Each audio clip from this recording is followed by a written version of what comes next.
অভয়নগর উপজেলা স্বাস্থ্য কমপ্লেক্সের সামনে অর্থাৎ নওপ্রার বুইকরা সরকারি হসপিটাল গেটের সামনেই সরকারি হসপিটালে ঢুকতে হসপিটালের যে মেইন গেট তার পাশেই কিন্তু রাকিব ভাইয়ের একটা দোকান আছে, যে দোকানে কিন্তু খুবই মজাদার তেলে ভাজা বিক্রি হয়। আপনারা যারা ইফতারির টাইমে তেলে ভাজা খেতে পছন্দ করেন বা ভাজা পোড়া একটু ইফতারির আইটেমের ভিতর রাখতে পছন্দ করেন, তারা চাইলেই কিন্তু, বিশেষ করে যারা নওপ্রার বুইকরা এলাকার আশপাশ থেকে আছেন বা বুইকরা এলাকার লোকজন আছেন, তারা চাইলেই কিন্তু রাকিব ভাইয়ের দোকান থেকে ইফতারিটা কিনতে পারেন।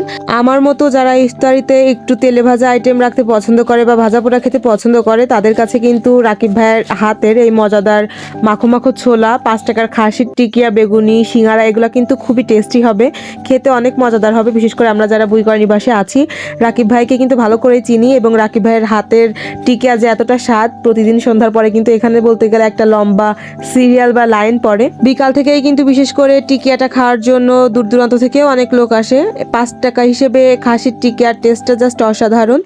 আর মাখো মাখো ছোলা আর গরম গরম সিঙ্গারার স্বাদ তো নাই বললাম, কারণ এটা যারা নিজেরা খেয়েছে, টেস্ট করেছে, তারাই সব থেকে ভালো জানে। আমার আরশি কিন্তু অনেক বেশি পছন্দ করে রাকিব ভাইয়ের টিকিয়া, দেখুনও কত মজা করে খায়। আর মাখো মাখো ছোলাটাও অনেক বেশি মজাদার, যেটা আমি পার্সেল আমার আম্মুর জন্য বাসায় নিয়ে যাই। তো রাকিব ভাইয়ের দোকানের কে কোন আইটেমটা খেতে সব থেকে বেশি পছন্দ করেন বা 5 টাকার খাসির টিকিয়াটা আপনাদের কাছে কেমন লাগে অবশ্যই জানাবেন এই ভিডিওর কমেন্টে। ধন্যবাদ সবাইকে।